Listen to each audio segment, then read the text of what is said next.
All right, guys, so this is a Patreon exclusive tutorial. We're going to be making this animation right here. It is done with the the alpha of Blender 3.3. So if you don't know how to get that, so what you'll do is you'll type in Blender experimental builds, just Google that, and then you'll click on Blender builds / blender.org.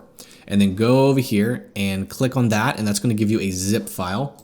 Once you have that zip file installed, unzip it and click on the exe file, which is going to be this guy right here. So we're going to be here in a blank document. And the reason why I had you, I can't remember if I said this, the reason why I had you get the alpha of 3.3, this feature is brand new. It is not in any stable releases. It'll be transitioned to that at some point. But it's such a cool thing that I want to make a tutorial on it. So we're just going to go ahead and add in a plane. And then let's hop on over to geometry nodes, and I'm going to delete this window. I never use it. I don't really get that technical. So let's get a new tree, and then let's type in volume cube. That's going to give us a volume cube. Just looks like a principled volume on a cube. And then what we're going to do is type in volume again, and we'll get volume to mesh. And now we have this, basically a beveled cube. And then right over here is your resolution. So if you click and drag, now you can get a nice bevel on a cube. We'll keep it at 32, but we'll up that in a second. So what we're going to need to do is get 3 nodes. We're going to get a color ramp. We're going to go ahead and get a Voronoi. And we are also going to need a Musgrave. That is going to be the nodes we use to create the pattern. So if you've never used the volume cube, I actually uploaded a video on this today. But you're going to learn about it here, so why not just watch it here on a really cool tutorial. Now, to get the exact specifications, the exact look, we're going to be getting exact numbers here. I typically don't do that. So what we're going to do here is flip the color ramp. We'll go here to B-spline. Right here, we're going to go 0.483 on the color ramp. Let's just go ahead and plug distance into here and plug this into the density. Let's go ahead and click and drag and put 80. In that'll give you a higher resolution. Let's go ahead and get a smooth node. So we'll get set shade smooth there. You can tell it's low poly, but once we add textures and lighting and all that fun stuff, you won't be able to tell. It'll just look like the shape. Let's go here from 3D to 4D. We'll get the W at 1.4, and we'll get our scale, and we'll put our scale at 2. So that's going to give us this fun little weirdness. Now let's go ahead and plug the height into the vector of this of this Voronoi texture. Let's go ahead and get our scale here to 1. Lacunori 1.010. And then to finish this off, we're going to go right here. We're going to go here and give it 6.1. And that is going to do that. And then last step, F2. And there we go. We have this really weird ribbed look to our model that we are going to now run a camera through. So if you hit the tilde key and go to the right, we conveniently have this hole right here, which we are going to run the camera straight through. So now let's go ahead and build out the rest of this world in a sense. So let's hit Shift A, we'll get a plane, we'll hit S5, and we're going to go ahead and do the cube rule for making loops. So we're going to take this guy here, and we're just going to go ahead and scale him up to fit inside of this plane as best we can. We don't want anything to go outside of it, and that's going to ensure that we have a seamless loop whenever we go ahead and instance this down the line, like we've done tons of times if you've watched this channel before. So let's go ahead and highlight this. We're going to hit M, new collection, name it whatever you want. I'm going to call it loop. So let's just go ahead and instance this down the line. So let's go ahead and instance it this direction. So Shift A, collection instance loop, and then I'm going to hold down Control so it snaps. And the great thing about the cube rule is you can eyeball whether it's going to loop seamlessly if these, and then of course you are making sure that you're hitting Control, holding down Control when you're bringing it down so it will snap to the grid. So we're just going to bring this down, and then I'm going to go ahead and highlight these, Alt D, and we now have a big line of stuff. So that's all we're going to need to do for that. Let's go ahead and animate our camera. So first off, let's go here to the layout, and I'm going to click on right. On the right side, I believe that's going to be the front. Yeah, so if we click on the right, that's going to be the front. Let's go ahead and Shift A, get a camera. And then I'm going to go ahead again, hitting Control, bringing that back. So now we have this. Click on the camera settings and go ahead and give this a nice wide angle. Then hit G and middle click to kind of preview this. Now this is where we're going to kind of line up our camera really quick. So we're going to go ahead, I'm going to hit G and middle click and get to the point where we're going to need to go through kind of a hole. So in that case, let's go here to the transform settings and we'll bring it up and then we'll keep going forward. And I think that's it. Yeah. All right. So that is going to solve our problem. So let's go back to, is it 5? Yeah. So go back to +5. For you, it might be -5. So if you go to -5, it's on the other side. So we'll go here to a +5, but wherever you are, make sure you are at the very exact edge of this 5x5 cube, again, ensuring that you are going to have a seamless loop. So what we're going to need to do is bring this camera all the way to -35. But first, right over here, let's give ourselves 500 frames. I'm going to bring this up. And we need to go ahead first, go to your preferences, make sure you are here in the animation tab at a linear interpolation. Make sure that's linear. So I'm going to go back to frame 0, and then right here on the, looks at the X location, that's where we're going to animate. We're going to click that, go to the very end, and type in -35. That is going to launch our camera all the way here. Give that, and then if we just go here, and I'm going to click on this plane, go to the modifiers, and give it a mask modifier, just to kind of move it away for now. So now if we press play, let's make sure we're not having any major issues, nothing's running into anything. That's pretty good. Now 500 frames, why are we going through 4 total instances of, why won't we just go through just one instance? Well, that's because I love a good rotation. And if you just have like 120 frames and you're rotating your camera, the viewer's going to get absolutely dizzy. So 500 frames is about appropriate for rotating like this, but of course it's the camera. So rotating the Y. So that's what we're going to do now. We're going to animate the Y. So click this, go to the very end, type in 360. That is going to ensure the loop. Now when we press play, we get this really nice animation here, just going straight through our scene. All right, so now we need to go ahead and texture this, give this a nice dark kind of gooey looking texture.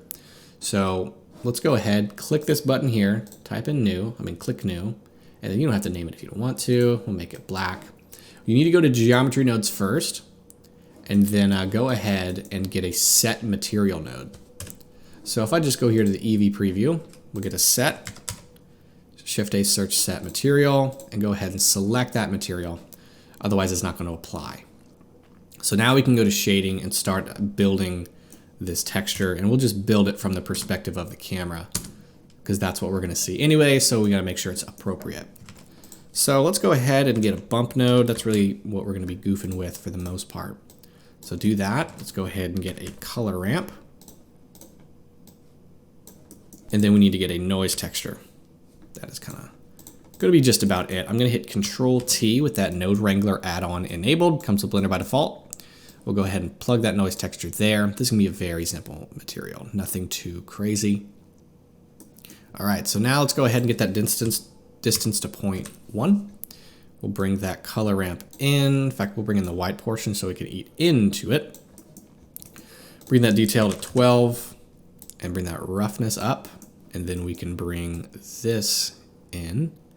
And then strength definitely needs to come down a little bit. We just want it to kind of look weird, but nothing like insane. And then we'll bring that roughness down a little bit too. That's all we're going to need to do on texturing. Very simple here today. Now we need to get into lighting and shading. You can use Eevee if you'd like. I will be using Cycles. So with that being said, let's go here to the Cycles preview. On your light path. So go to the light paths, just go ahead and click and drag and hit 1. And then turn off your reflective and refractive caustics. That's really going to help you with your render time. So bring this world brightness all the way to black. Shift A, get a point light. And I'm going to bring it up here. Give it power of like 500 for now. Make it that nice blue that I love to use. Now let's get some fog. So click on the world, go to volume, and then we'll go to principled volume right here. And then density at 0.1.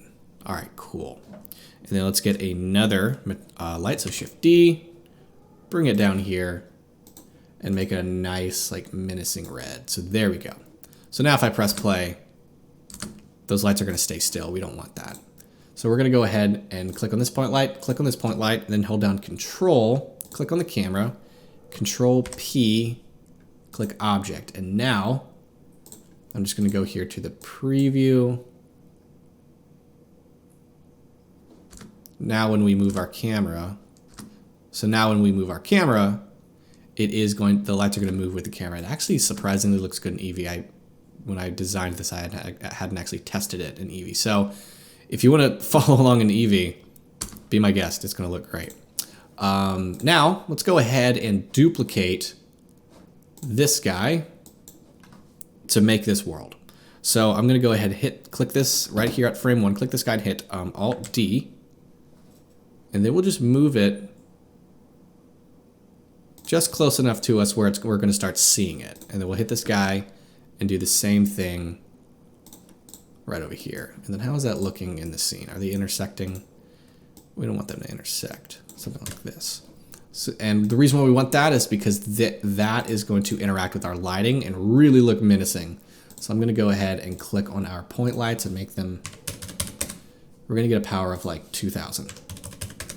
Cool. And then we're going to get this point light and give like a power of 1000. Make that one darker. So now if we press play, we're getting some pretty crazy world, which just looks gnarly. And if we go here to Eevee, just kind of make it easy on the computer to see it.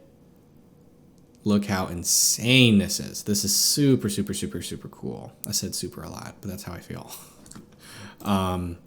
So maybe we can move some of these around like that. And maybe this guy can move. Maybe he can move up and we can duplicate one more and bring it down here. Cool. How's that looking in cycles? Oh, yeah. That looks awesome. So like if we give it one render just to kind of see how it looks. So this is how this frame looks in cycles. It's very weird. It's very cool. And let's just go ahead and do a final kind of Eevee preview just to make sure that this loops seamlessly and that we like it. So I really like these kind of random open spaces, and then it gets really cluttered at other points. But if you just kind of render it at different places, it's just going to look cool. Like every frame is so weird and it's so cool. But you make something very alien looking. And yeah, we have a seamless loop. That's it. We're done. My render settings for this, I'm going to go ahead and get my, my render here. 800 samples. Let's go ahead and denoise it. So we're going to use denoising data, which is a much better denoiser. So we'll click on compositing, click use nodes, Shift A. We'll get a viewer, plug that there. I'm going to hold down Shift and right click so that every node we put on here is going to go to the render, which is important. Let's go ahead and get in a glare node. So we do want to have some glare in the scene. So we're going to do that. And then we're going to bring our streaks down to 2. Bring our iterations up to 5, bring our color module up, and that you're gonna see that kind of cut it up, and then bring your fade up too. So that's gonna give you a really nice look. And then let's go ahead and get a lens distortion node, plug that there, and then just get your dispersion up to 0.1. That's really gonna just make it look nuts, and if that's too much for you, 0.05, which usually is too much for me, so we'll cut that in half. And there we go, looks a little bit better. And then now let's go ahead and get that denoise. So DE, denoise. Default, it's probably going to do a pretty good job. Just kind of look right here to see how that that behaves. But we're going to get the normal and the albedo. So see how it works pretty good default. But let's go ahead and get the denoising normal and the denoising albedo, and that's going to give you more data for your denoise. But that's just about it for the animation. Let's go ahead and set up the render settings here on the printer icon. Pick your resolution here. Go ahead and make a folder and select that as your folder. So what I'm going to do is I'm going to do that here. Goo, we'll call it goo loop, and then we'll double click it and accept. So all 500 of your PNGs are going to go into there. I would strongly suggest doing a PNG sequence instead of doing like a FFmpeg video. and then you go to render animation, and just let it sit. It's going to take quite a while if you're using Cycles. If you're just using Eevee, you'll be done really quick. But with that being said, thank you guys for watching. I think this one's so cool. It was so fun to make. I love the volume cube. You can use it for all kind of weird stuff. You can check out the YouTube video I posted about it today, but it's really not going to be anything new compared to this tutorial. But with that being said, thank you guys for supporting me here on Patreon. I really appreciate it, and I'll see you in the next tutorial.